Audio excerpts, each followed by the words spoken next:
할렐루야. 소만TV를 찾아와 주신 여러분 모두를 예수님 이름으로 축복하고 또 사랑합니다. 감사합니다. 오늘 저는 지난주에 이어서 요한복음 11장 그리고 12장으로 이어서 말씀을 좀 함께 나누려고 합니다. 지난주 우리 방송에서 여러분 들으신 분들은 다 기억하시죠? 지난주에 마르다, 마리아, 또 그 집의 오빠 나사로는 어떤 상태였습니다. 그 집의 오빠인 나사로가 죽었지요. 그래서 그 집은 초상집이었습니다. 이 죽은 나사로의 모습은 나사로 개인의 모습이 아니라 하나님 떠난 모든 인생의 실존입니다. 죄와 허물로 죽었다고 에베소 2장 1절은 말씀하신 것입니다.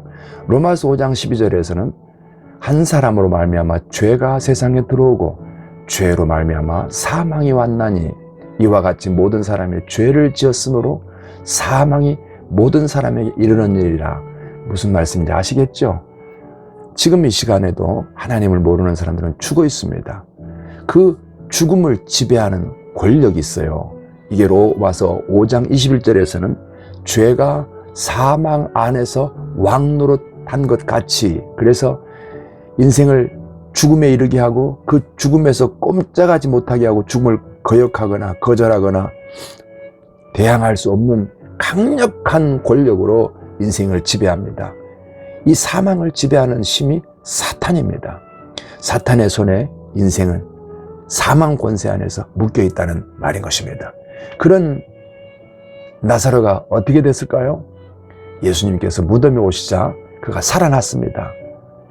이 예수님이 나사로를 살리신 이 그림도 오늘 우리에게 예수님을 만나면 누구든지 죽은 자가 영원히 사는 생명을 얻는다는 메시지입니다. 그러므로 이 방송을 들으시는 여러분 모두는 다 예수님 때문에 살았습니다. 영원히 죽지 않는 생명을 얻었습니다. 나사로를 살리신 그 하나님이 그 능력이 오늘 우리에게 이 개인에게 와서 우리가 생명을 얻게 된 것입니다. 요한복음 10장 10절에서는 내가 온 것은 양으로 생명을 얻게 하고 이렇게 말씀하십니다. 예수님은 우리에게 생명을 주러 오셨습니다. 그리고 에베소 2장 5절에는요, 허물로 죽은 우리를 그리스도와 함께 살리셨다고 말씀하십니다. 누가복음 20장 36절 이하에는 이런 말씀이 있습니다. 저희는 다시 죽을 수도 없나니 이는 천사와 동등이요 부활의 자녀로서 하나님의 자녀이기 때문이다. 이렇게 말씀하세요. 놀랍죠? 우리는 생명을 얻은 사람들인 것입니다.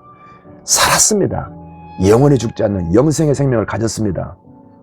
이 생명을 얻은 나사로 가정에서 무슨 일이 있었습니까? 바로 잔치를 열었습니다. 그 잔치를 열고 예수님을 모시고 잔치가 벌어졌는데요. 그 자리에서 마리아가 두 가지 행동을 하는데 이 두 가지 행동이 오늘 우리에게 주는 메시지가 큰 메시지입니다. 첫째, 마리아는 예수님이 자신의 오빠를 살려준 이 은혜를 감격해하며 잔치를 열어서 자기의 가장 소중한 것을 예수님의 발에다가 부어드립니다. 이게 뭐예요? 향수입니다.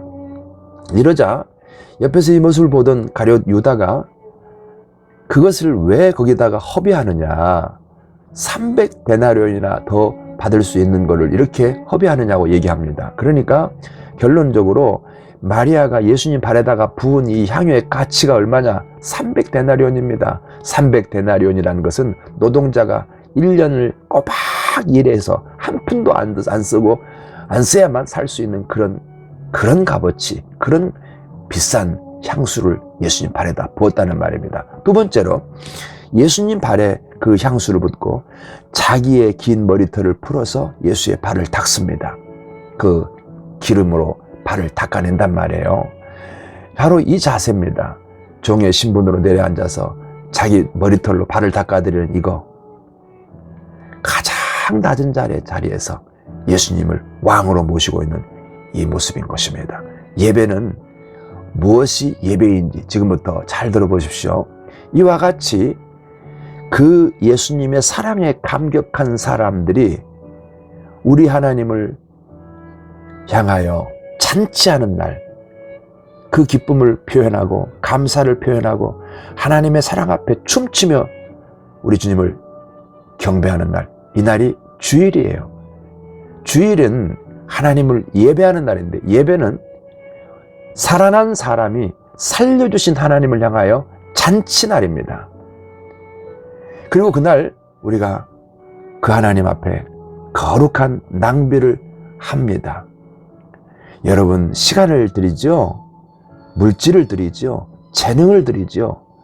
이와 같이 하나님께 우리의 생애에서 가장 귀한 것들을 그날 드리게 됩니다. 이와 같이 거룩한 낭비가 일어나는 시점이 바로 예배의 시작점입니다. 이 시점이라는 말은 영어로는 타임 포인트 그래요.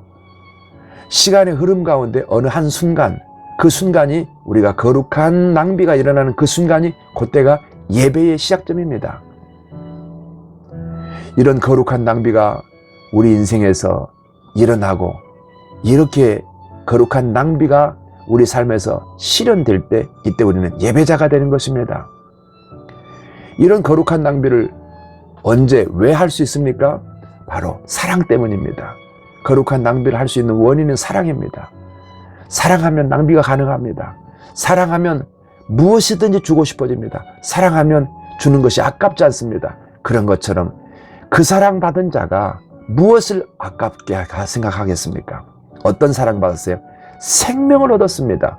죽은 인생이 영원히 사는 생명을 얻었습니다. 그 생명 주신 분을 향하여 우리가 감사를 표현하는 것이 바로 예배라는 말입니다. 그 감사가 마음에 시작될 때 그때가 예배 시점이라는 것입니다. 예수님을 사랑하는 사람, 그것이 무엇이든 드리는 것이 기쁩니다. 예수님을 사랑하는 사람은 자기의 것을 포기할 수 있습니다. 예수님을 사랑하는 사람은 생명도 아까워하지 않습니다. 예수님을 사랑하는 사람은 자기의 모든 걸 들여서라도 예수님을 기쁘게 해드리고 싶어 합니다. 성도는 세상적 가치 기준으로 볼 때는 가장 비효율적으로 사는 사람들인 것입니다. 세상은 어떤 생각으로 살까요? 자본주의, 시장경제 이론으로 세상을 살아갑니다. 그래서 그 이익의 극대화가 일어나야 돼요. 그래서 약육강식이 지배하고요. 정글의 법칙입니다. 그것이 그들의 살아가는 방식인 것입니다. 그래서 그들은 이렇게 하지 않는 것을 비효율적이라고 말한 것입니다. 세상이 말하는 효율과 달리 하나님께서 돈이나 시간이 상대적으로 얼마나 많은 이익을 내는가 하는 이런 세상적 효율에다가 기준을 맞춘 것이 아니라 한 영혼을 죽음에서 생명으로 바꾸고 영원히 사는 생명을 주시기 위해서 가장 비효율적인 행동을 하셨습니다. 그게 뭘까요? 빌립보서 2장 6절에서 8절 말씀 그거 아시죠? 그는 근본 하나님의 본체시나 하나님과 동등됨을 취할 것으로 여기지 아니하시고 오히려 자기를 비워 종의 형체를 가져 사람들과 같이 되었고 사람의 모양으로 나타나셨음에 자기를 낮추시고 죽기까지 복종하셨으니 곧 십자가에 죽으심이라. 그렇습니다. 하나님은 우리를 살리시기 위해서 세상이 생각하는 그런 효율성이 아닌 가장 비효율적인 모습으로 이 땅에 오셔서 우리 위해 죽으시고 우리를 살려내신 것입니다. 또한 이런 비효율적인 활동을 통해서 이 땅에 지금도 죽어진 인생들을 살리도록 세워진 기관이 교회인 것입니다. 그러므로 교회 건축을 하거나 교회로서의 활동을 하면 세상 사람들은 미쳤다고 말하는 것입니다. 비효율적으로 보이기 때문인 것입니다. 그러나 교회가 그런 소리를 들을 때 그때는 교회는 진짜 교회다운 행동을, 활동을, 교회로서의 정체성을 드러내고 있다고 생각하시면 됩니다. 여러분, 오늘의 한국, 이 땅에 지금 우리나라의 이 오늘까지 발전을 이루어놓은 그 밑바탕에는 바로 교회가 있었다는 것을, 복음이 있었다는 걸 여러분 잊어버리면 안 됩니다. 지난 4월 27일 윤석열 대통령이 미국 상하원 합동회의에서 미국에서 온 선교사들이 우리나라 독립과 건국에 큰 영향을 미쳤다고 그 연설에서 그런 얘기를 했습니다.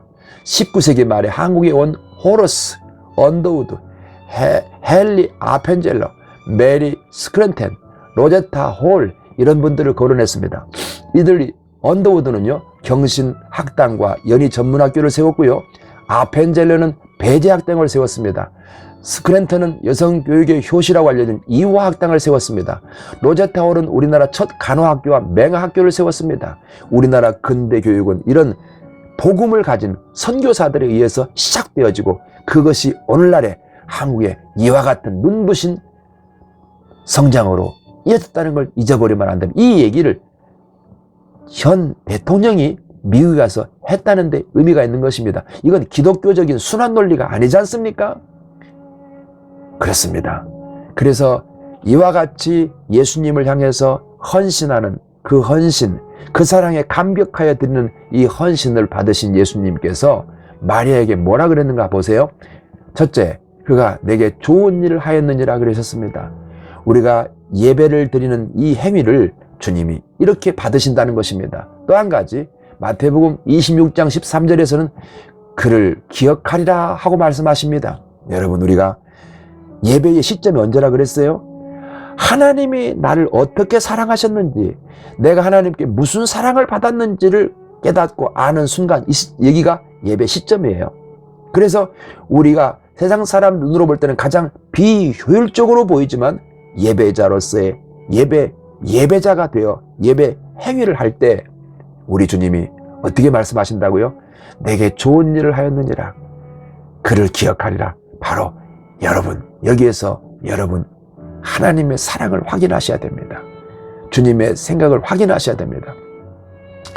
우리 이제부터라도 잘 살아야 됩니다. 잘 산다는 것은 돈을 많이 가졌다는 것과는 다른 얘기입니다. 이제 그 사랑받은 사람으로서 그 사랑을 주신 분에게 삶을 드리고 내 건강을 드리고 가진 물질을 드리며 그 사랑을 이 땅에 증거하는 것입니다. 이렇게 살아가는 것이 가장 우리들이 잘 사는 모습들이에요. 그 받은 사랑에 감격하여, 그 받은 사랑에 감격하여 사는 사람이 예배자입니다. 예배자로 사는 것, 이것이 가장 잘 사는 삶의 모습인 것입니다. 이렇게 예배자가 되면요, 우리 입에서 자연스럽게 이런 고백이 나와요. 나 같은 죄인 살리신 주 은혜 고마워. 여러분 어떻습니까? 이 사랑 앞에 여러분 고백할 수 있습니까? 주님 은혜 고맙다고. 여러분, 나 처음 믿은 그 시간, 내가 예수 처음 믿은 그 순간 말입니다. 그 순간이 잊어버릴 수 없는 거예요. 그래서 귀하고 귀하다고 노래하는 것입니다. 우리 조용히 한번 따라서 해볼까요?